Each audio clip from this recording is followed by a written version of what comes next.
بسم اللہ الرحمن الرحیم۔ السلام علیکم ورحمۃ اللہ وبرکاتہ۔ معزز ناظرین و سامعین، کفار کی نبی کریم صلی اللہ علیہ وآلہ وسلم کے ساتھ بدسلوکیاں ایک دفعہ حضرت صلی اللہ علیہ وآلہ وسلم بیت اللہ میں نماز پڑھ رہے تھے کہ عقبہ بن ابی معیط آیا اور آتے ہی اپنی چادر اتار کر رسول اللہ صلی اللہ علیہ وآلہ وسلم کے گلے مبارک میں ڈال دی اور پیچ در پیچ دینے لگا۔ آپ صلی اللہ علیہ وآلہ وسلم کا دم گھٹنے لگا۔ اتنے میں ابو بکر صدیق رضی اللہ تعالی عنہ کو پتہ چلا اور تشریف لائے اور دھکے دے کر اس ملعون کو ہٹایا۔ کفار نے آپ صلی اللہ علیہ وآلہ وسلم کو طرح طرح کی تکلیفیں دیں، کبھی جسم اطہر پر نجاستیں ڈالیں، کبھی گلے میں پھندا ڈال کر کھینچا، گھر کے دروازے کے آگے کانٹے بچھائے تاکہ صبح سویرے جب آپ یا آپ کے بچے باہر نکلیں تو کوئی کانٹا پاؤں میں چبھ جائے۔ قتل کے منصوبے بنائے، جسم اطہر کو لہو لہان کیا، قید میں رکھا۔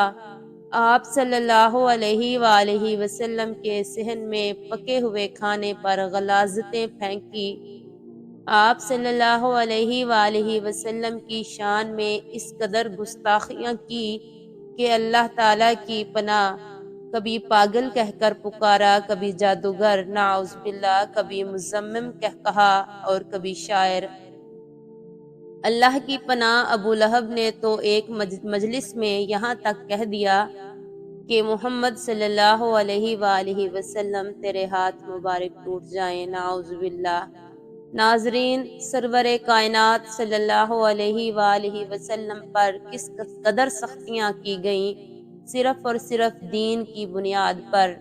اللہ تعالیٰ کا لاکھ لاکھ درود و سلام ہو آپ صلی اللہ علیہ وآلہ وسلم پر اور ان کفار پر اللہ کی، فرشتوں کی اور تمام انسانوں کی لعنت ہو جنہوں نے آپ صلی اللہ علیہ وآلہ وسلم کو پریشان کیا۔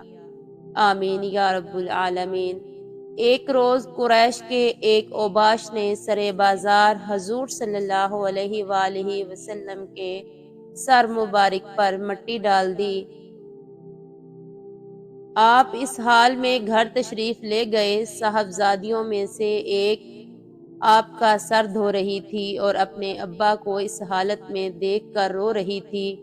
آپ صلی اللہ علیہ وآلہ وسلم انہیں تسلی دیتے اور فرماتے کہ رو نہیں میری بیٹی، اللہ تمہارے باپ کا حامی ہے۔ حضور پاک صلی اللہ علیہ وآلہ وسلم کے صاحبزادے کی وفات پر ابو لہب کا اظہار مسرت، ابو لہب کے نجس باطن کا یہ حال تھا کہ جب رسول اللہ صلی اللہ علیہ وآلہ وسلم کے صاحبزادے حضرت قاسم کے بعد دوسرے صاحبزادے حضرت عبداللہ بھی انتقال فرما گئے تو یہ اپنے بھتیجے کے غم میں شریک ہونے کی بجائے خوشی خوشی دوڑتا ہوا قریش کے سرداروں کے پاس پہنچا اور ان کو خبر دی کہ لو آج محمد صلی اللہ علیہ وآلہ وسلم بے نام و نشان ہو گئے ہیں۔ استغفر اللہ۔ جزاکم اللہ خیرا۔